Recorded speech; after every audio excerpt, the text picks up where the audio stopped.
They are the two founders from Austin, Chris and Lori. Greta, thank you so much for being here today. I have to set this up a little bit because you have a big announcement. You're donating $150,000 to the Intrepid Fallen Heroes Fund, which will in turn use that money to help build state-of-the-art centers to help treat our troops that deal with PTSD and traumatic brain injury. Correct. So I have to ask you, how does it feel to contribute that amount of money to go toward this cause? It's been amazing. We started this in 2004, and Intrepid Fallen Heroes Fund was the only organization we donated money to. So every $2 from every bracelet went directly to them. Right.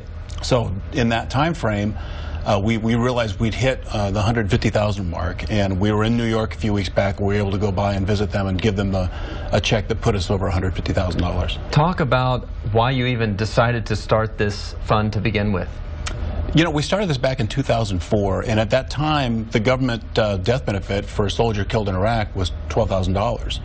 And the Intrepid Fund basically doubled what the government did, and it was all strictly money donated to the fund.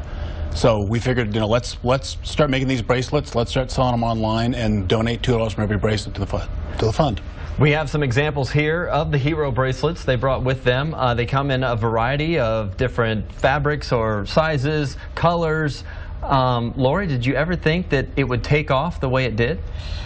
When we first started, we had no idea, and we ended up getting all these orders and overnight. And Chris and I and the kids were actually filling orders till midnight, 1 in the morning. We had volunteers in our neighborhood, so it's been a neat experience for us personally as well. Absolutely, and rewarding. Tell us a little bit how it works. You mentioned it's a $2 donation to get the bracelet.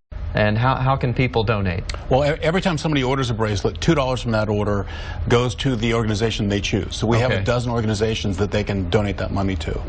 And we've had a lot of people, you know, buy large batches of bracelets for units that have lost guys. When they come back to the U.S., they may want to have 5 guys' names on a bracelet, and we've had people, you know, buy the whole unit bracelets. What has your interaction been with some of our military members or even their families that have gotten the bracelets or are at least a part of some of the organizations that you help?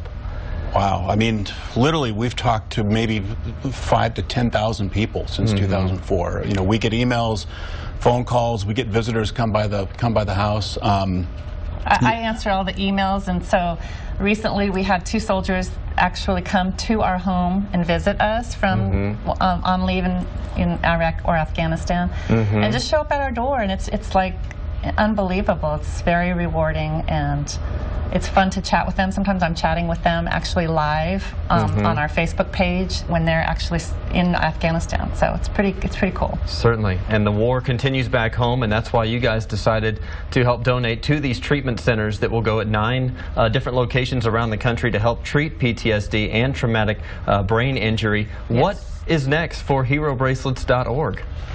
You know, we've been rebuilding the website. We've got a new website coming out where we make them for police, you know, police as well. So we've been able to help out a lot of we help out cops.org, and that basically generates money for the families. So we're also working on being able to set up scholarship funds for the children. So wonderful. Thank you so much for being here. Again, if you want to order a bracelet for yourself and donate to a very worthy cause, go to herobracelets.org. Thank you. Thanks a lot.